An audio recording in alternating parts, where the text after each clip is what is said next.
नमस्कार। आज हम बात करते हैं पंचकों के बारे में, पंचकों से संबंधित नक्षत्र के बारे में और पंचकों के अंदर व्यक्ति विशेष को किन बातों का ध्यान रखना चाहिए। देखिए, ज्योतिष जो है वो नक्षत्र बेस्ड होता है, नक्षत्र पर आधारित होता है। ज्योतिष के अंदर कोई भी फल कथन बिना नक्षत्र के करना संभव नहीं है। देखिए, नक्षत्रों की अपनी विशेषताएं, अपने गुण होते हैं और नक्षत्र के बिना किसी भी चीज की कल्पना भी नहीं की जा सकती। देखिए, सबसे पहले तो हमें पंचकों से संबंधित नक्षत्रों के बारे में जानना होगा, उनके गुणों के बारे में जानना होगा। देखिए, नक्षत्रों के अंदर तीनों गुण विद्यमान रहते हैं, चाहे वो राजसिक हो, तामसिक हो या सात्विक हो।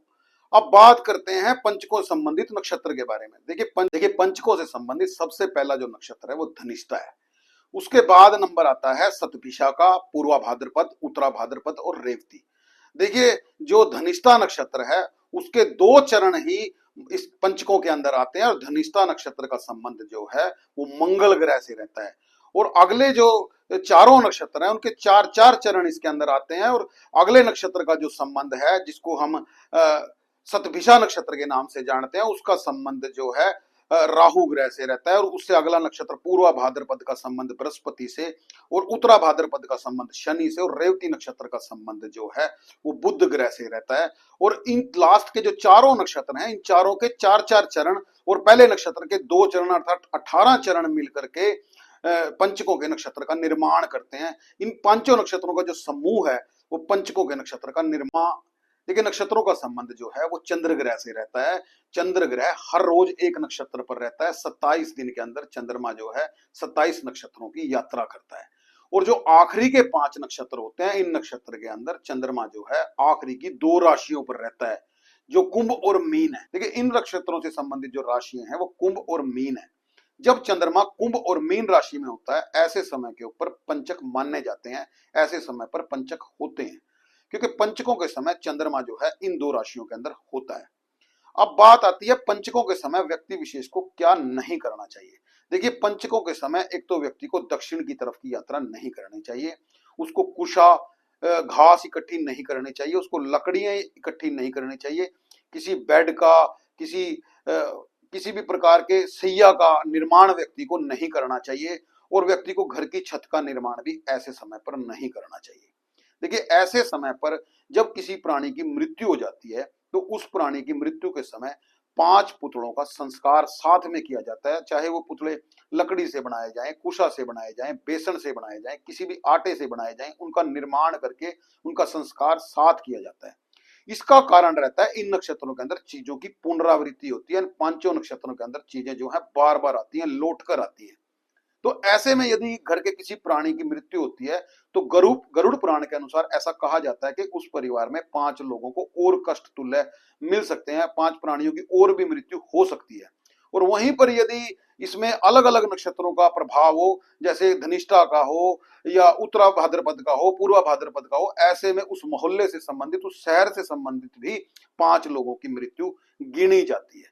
तो ऐसे में व्यक्ति विशेष को करना क्या है। देखिए, इसके लिए सबसे पहले तो मैं कहूंगा गणपति जी की, उपचकों के अंदर मृत्यु हो जाती है तो ऐसे में व्यक्ति को भगवान गणपति जी के जाप करने चाहिए, भगवान गणपति जी के मंत्रों का पाठ करना चाहिए। वहीं पर यदि ऐसे समय के ऊपर यदि किसी व्यक्ति की मृत्यु हो जाती है तो उसके अंदर हनुमान जी की पूजा पाठ का भी बड़ा महत्व है, शनि की पूजा पाठ का भी बड़ा महत्व है, उनके मंत्रों का पूरा महत्व है, क्योंकि ऐसे समय पर ये 3 जो देवता हैं वो बड़ा बचाव करते हैं। इन 3 देवताओं का इन पंचकों के नक्षत्रों से बड़ा महत्व है। इन तीनों देवताओं की यदि उपासना की जाए तो पंचकों में लगे हुए कष्टों से व्यक्ति को निवारण मिल सकता है।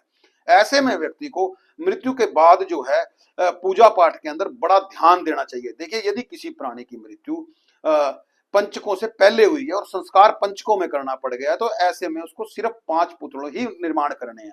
और वहीं पर यदि किसी प्राणी की मृत्यु पंचकों में ही हुई और पंचकों में ही उसका संस्कार करना हो गया तो ऐसे के अंदर उसको 5 पुतलों का संस्कार भी करना है और बाद में इन मंत्रों का जाप भी करना है।